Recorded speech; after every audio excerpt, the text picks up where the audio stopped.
ഞാൻ കഴിഞ്ഞ ദിവസം ഒരു വീഡിയോയിൽ കണ്ടു, കാല് വയ്യാത്ത ഒരാള് മുച്ചക്ര സൈക്കിളിൽ അങ്ങ് തമിഴ്നാട്ടിൽ നിന്ന് ശബരിമലയിലേക്ക് വരികയാണ്. അദ്ദേഹമൊക്കെ അത്രയധികം വിശ്വാസം അർപ്പിച്ചുകൊണ്ടാണ് ഈ ശബരിമലയിലേക്ക് വന്നുകൊണ്ടിരിക്കുന്നത്. അപ്പൊ ഇത്രയധികം ബുദ്ധിമുട്ടി, ഇത്രയധികം വിശ്വാസത്തോടു കൂടി ആ ശബരിമലയിലേക്ക് വരുന്ന ആളുകൾക്ക് കിട്ടാത്ത എന്ത് പരിഗണനയാണ് കുറച്ച് സിനിമയിൽ അഭിനയിച്ചു എന്ന ഒരു പേര് കൊണ്ട് ഈ സിനിമാ നടന്മാർക്ക് കിട്ടുന്നത്? ഞാൻ ഓരോ ആളുകളുടെയും പേരെടുത്ത് പറയുന്നില്ല. ഹിന്ദിയിൽ നിന്നായിക്കോട്ടെ, മലയാളത്തിലെ ഒരു പ്രമുഖ നടൻ എല്ലാ വർഷവും ആ ശ്രീകോവിൽ തുറക്കുന്നതിന്റെ വാതിലിൽ തന്നെ ഉണ്ടാകാറുണ്ട്. ഇവരൊക്കെ എന്തിനാണ് ഇവർക്ക് ഇത്രയും വലിയ പരിഗണന? ഈ പറയുന്ന പോലീസുകാരായിക്കോട്ടെ, അല്ലെങ്കിൽ ഈ പറയുന്ന ദേവസ്വത്തിന്റെ ആളുകളായിക്കോട്ടെ, എന്തിനു വേണ്ടിയിട്ടാണ് ഇവർക്ക് കൊടുക്കുന്നത്? അവർ കൂടുതൽ പണം ആ കാണിക്ക വഞ്ചിയിലേക്ക് ഇടുന്നത് കൊണ്ടാണോ?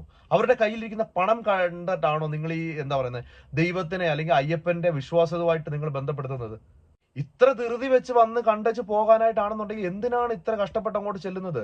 ഇവിടെ കൃത്യമായ വ്രതം നോറ്റുകൊണ്ട് കാൽനടയായിട്ട് നടന്ന് കൃത്യമായ ആ രീതിയിൽ ശബരിമലയ്ക്ക് എത്തുന്ന ആളുകളുടെ വിശ്വാസങ്ങൾക്ക് പുല്ല് വില കൊടുത്തുകൊണ്ടല്ലേ ഈ പറയുന്ന VIP പരിഗണന കൊടുത്ത് ആളുകളെ എല്ലാവരെയും തള്ളി മാറ്റി അവർക്ക് തടസ്സം സൃഷ്ടിച്ചുകൊണ്ട് അയ്യപ്പന്റെ മുന്നിലേക്ക് ഇങ്ങനെയുള്ള VIP കൊണ്ടുചെന്ന് നിർത്തുന്നത്? എന്താണ് അവർക്കുള്ള കൂടുതൽ എന്ന് പറയുന്നത് എന്ന് പറഞ്ഞത്? അവർ സിനിമയിൽ അഭിനയിക്കുക എന്ന് പറയുന്നത് അവരൊരു ജോലിയാണ് ചെയ്യുന്നത്. ഇപ്പൊ നമ്മുടെ രാഷ്ട്രീയത്തിൽ, അല്ലെങ്കിൽ ഇപ്പൊ നാളെ നരേന്ദ്രമോദി ശബരിമലയിലേക്ക് വരുന്നു, മുഖ്യമന്ത്രി ശബരിമലയിലേക്ക് ചെല്ലുന്നു, പ്രതിപക്ഷ നേതാവ് ചെല്ലുന്നു, ആരായിക്കോട്ടെ, അവർക്ക് ഒരു പ്രോട്ടോകോൾ എന്ന് പറയുന്ന ഒരു സംഭവമുണ്ട്. അവരുടെ സുരക്ഷയുമായിട്ട് ബന്ധപ്പെട്ടുകൊണ്ട് അവർക്ക് സുരക്ഷ ഒരുക്കുന്നതിൽ കുഴപ്പമില്ല. അല്ലാതെ ഈ സാധാരണ സിനിമയിൽ അഭിനയിക്കുന്ന ആളുകൾ ഈ ദൈവത്തിന്റെ സന്നിധിയിലേക്കാണ് അവർ വരുന്നത്. അല്ലാതെ അവരൊരു കല്യാണത്തിനോ ഒരു ഉത്സവം നടക്കുന്ന പറമ്പിലോ അല്ല ചെല്ലുന്നത്.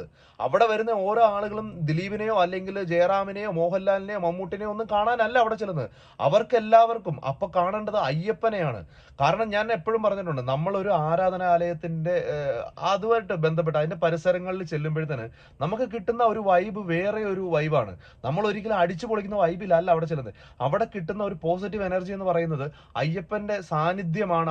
അവിടെ ഈ വിശ്വാസം അർപ്പിച്ച് അവിടെ ചെല്ലുന്ന ആളുകൾക്ക് കിട്ടുന്നത്.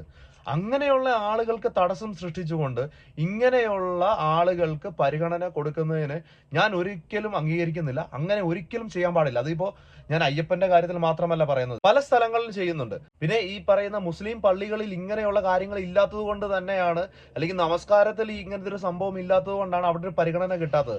അല്ലാതെ പള്ളിയുമായിട്ട് ബന്ധപ്പെട്ടിട്ടുള്ള ഒരു പ്രോഗ്രാം നടക്കുന്നുണ്ടെങ്കിൽ അവിടെ വരുന്ന ഇതുപോലെയുള്ള ആളുകൾക്ക് ഒരു VIP പരിഗണന പള്ളിയിലെ കമ്മിറ്റിക്കാർ കൊടുക്കാറുണ്ട്. അതുപോലെ തന്നെ പള്ളികളിലായിക്കോട്ടെ, അമ്പലങ്ങളിലായിക്കോട്ടെ, എവിടെയായാലും സിനിമയിൽ അഭിനയം, നമ്മുടെ ഇന്ത്യയിൽ മാത്രമാണ് സിനിമാക്കാരെന്ന് പറഞ്ഞു കഴിഞ്ഞാൽ ഇത്രയും വലിയ ദൈവങ്ങളെക്കാട്ടിലും മുകളിലേക്കൊക്കെ ആളുകൾ കാണുന്നത്. മറ്റുള്ള ആളുകൾക്കൊന്നും ഈ ഒരു പരിഗണന